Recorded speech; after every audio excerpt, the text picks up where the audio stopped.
Salut, moi c'est Morgane, coach sportif, fondatrice de la marque Activate Holistic Wellness. Je suis passionnée par le mouvement, la santé et tout ce qui relie le corps à l'esprit. Ici, je vais te parler d'énergie, de rythme, de cycle, d'alimentation, de sport et de ce qui se passe quand on commence vraiment à écouter son corps. Chaque vendredi, je te partage mes réflexions, mes découvertes, mes coups de gueule et je fais le lien avec mon activité de coach. Prends ton thé, prends ton café, ton casque, respire, tu es au bon endroit. Aujourd'hui, j'aborde un gentil sujet qui est la gentillesse, la bienveillance, que ce soit envers soi-même et envers les autres. Malheureusement, à mon sens, la gentillesse est vraiment une valeur, une qualité qui est sous-cotée, qui est souvent même dévalorisée. Bon, d'ailleurs, on peut prendre comme exemple, enfin, je peux penser par exemple à j'allais dire à des citations, non, à des expressions qu'on utilise communément, genre, être une bonne poire. Voilà, c'est ridiculisant, pour la personne qui, en fait, se montre, gentille et de qui on abuse. Hem, ou, il y a aussi une expression un peu plus vulgaire, trop bon, trop «on». Voilà, ce genre de choses. Alors qu'en réalité, le mal, il est pas dans le fait d'être, gentil, gentille, il est plutôt dans le fait d'être abusé pour sa gentillesse. Heu, donc voilà, c'est un peu le sujet de réflexion du jour et évidemment, je vais faire un lien avec la santé mentale, la santé physique, l'appréciation du sport parce qu'on vient, très souvent valoriser tout ce qui va être, dans l'intensité, on va considérer que l'excès, de force, est une puissance et on va, oublier qu'en fait être gentil, être dans la douceur, être dans la bienveillance, ça donne aussi beaucoup de puissance et c'est une force en soi, de savoir être gentil. C'est marrant parce qu'en plus ce podcast, je l'enregistre, alors que j'ai vécu une semaine, avec pas mal de méchanceté au final. J'ai posté une vidéo, d'ailleurs que vous pouvez retrouver dans les shorts sur YouTube, que vous pouvez aussi retrouver sur Instagram et sur TikTok. Et sur TikTok, je me suis pris une avalanche, de remarques, sexistes, méchantes sur, le cadrage que j'avais, sur le fait qu'on voyait, trop mon entrejambe au goût de certains et je trouve ça fou en fait, hein, clairement, c'était pas gentil du tout. Hem, donc voilà. La gentillesse, en quelques mots, on pourrait la décrire comme bienveillance, respect, attention, douceur, générosité. Ce sont des choses qui peuvent être, valables, pour nous-mêmes, mais aussi pour les autres, parce que c'est une disposition à vouloir que les autres, se sentent bien. On agit dans ce cas avec considération et chaleur envers, envers les autres et c'est une clé sociale, la bienveillance, pour se lier, à un autre individu, mais aussi pour se connecter à soi-même. C'est en étant bienveillant qu'on peut se connecter, et savoir réellement, profondément ce qu'on est, ce qu'on veut, sans jugement barrière. La gentillesse permet ça.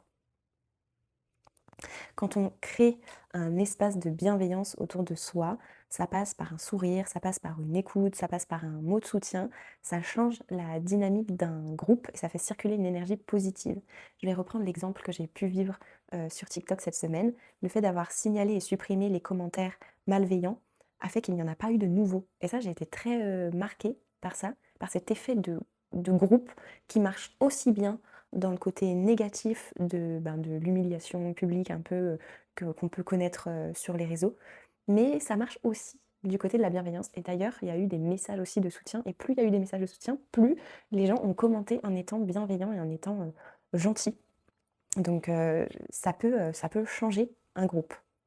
Tout comme ça peut changer notre état d'esprit et notre mindset. Pratiquer, l'auto-bienveillance, pratiquer la gentillesse, ça commence à l'intérieur. Comment on peut être bienveillant avec les autres si jamais on a un discours déjà avec nous-mêmes qui est, méchant, qui nous met dans le mal? Hem, Dès que j'entends quelqu'un dire: «Ah, je suis bête, j'ai pas pensé à ça». En fait, non, on ne se dit pas ça. On ne dirait pas à quelqu'un: «Ah, tu es bête, tu as pas pensé à ça», normalement. Hem, donc on ne le fait pas pour soi non plus et la pratique de l'auto-bienveillance, ça vient vraiment réguler, le système parasympathique. Ça vient apporter de la douceur, apporter de l'amour, en soi, à soi. Et du coup, on arrive à être dans des démarches qui vont être positives. Et c'est très important, notamment dans une pratique sportive, d'être à l'écoute et d'être bienveillant. D'avoir ce regard juste sur ce qu'on est en train de faire, sur la pratique qu'on est en train d'avoir, pour pouvoir mettre la bonne intensité au bon endroit. À partir du moment où on tombe dans quelque chose qui est pas gentil, qui est trop dur, alors on n'est plus juste, on ne voit plus clair et quelque part on s'empêche aussi de progresser. Parce que la gentillesse, la gentillesse, c'est pas juste tout valider. La gentillesse, c'est avoir un regard juste, sans jugement, et se permettre d'accompagner, que ce soit l'autre ou soi-même. D'accord? C'est vraiment être dans la disposition pour que les autres se sentent bien ou pour que soi-même on se sente bien. Tiens d'ailleurs, je vais aussi faire une petite boucle culturelle, parce que je pense que dans certaines autres cultures, il y a une envie comme ça d'être bienveillant. Et au Japon, il me semble, alors en même temps, je suis en train de rechercher ce que je dis, mais au Japon, la gentillesse, elle se fait même dans la rue. Par exemple, si quelqu'un change de trottoir pour nous laisser plus de place parce qu'on circule avec une poussette, bah ça a un nom qui est homo quelque chose. Homo ya... Ah, je sais plus. Attendez, je vais vous retrouver ça. C'est le fait d'être poli dans la rue, en fait, d'anticiper le besoin de l'autre. Par exemple, vous voyez un groupe de 3 personnes qui marchent dans la rue et qui ne vous laissent pas la place pour circuler.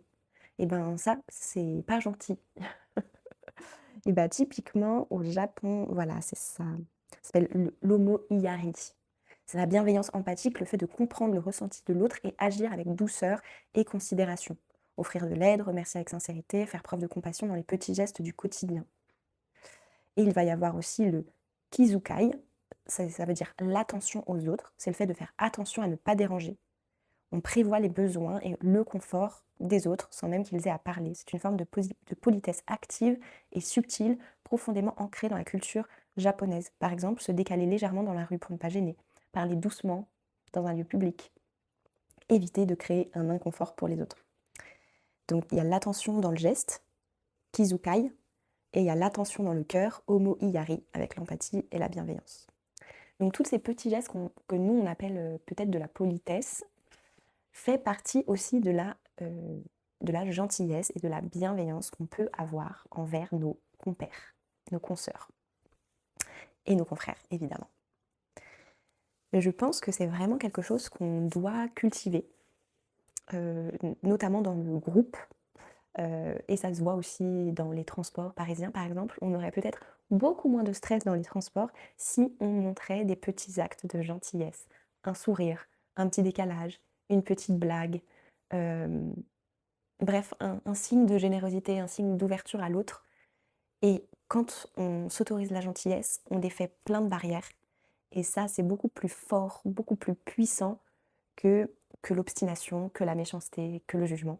Les autres seront beaucoup plus enclins à bouger, à changer, à évoluer. Et vous-même, vous serez plus enclin à bouger, à changer, à évoluer, à vous améliorer si vous êtes dans un environnement où la bienveillance, où la gentillesse règne. Donc que ce soit à l'intérieur dans votre cerveau ou à l'extérieur vis-à-vis des autres. Voilà, je pense que c'est intéressant d'avoir ce regard pour défaire aussi tous les petits mots malveillants qu'on peut avoir envers nous-mêmes au quotidien ou les mots malveillants qu'on peut avoir envers les gens qui vont se montrer gentils et qui vont se prendre t'es trop une bonne poire, trop bonne, trop C-O-N-N-E. Oh, j'ai failli me faire une erreur. Donc c'est intéressant de peut-être défaire cette notion de être méchant, savoir ce qu'on veut, s'imposer, c'est ça la vraie force. Peut-être que la vraie force, elle vient aussi par quelque chose de beaucoup plus doux, beaucoup plus à l'écoute, beaucoup plus calme. Et c'est peut-être là que se cache la vraie puissance. Who knows?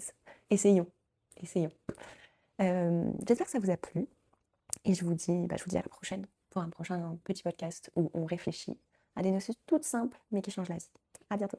Merci d'avoir écouté cet épisode. Si tu veux soutenir le podcast, pense à t'abonner ou à le partager. C'est ce qui m'aide le plus à le faire vivre. Et pour suivre les prochains thèmes, retrouve-moi sur Instagram, Morgifit et Activate. À vendredi prochain, d'ici là, garde ton corps en mouvement et ton esprit ouvert.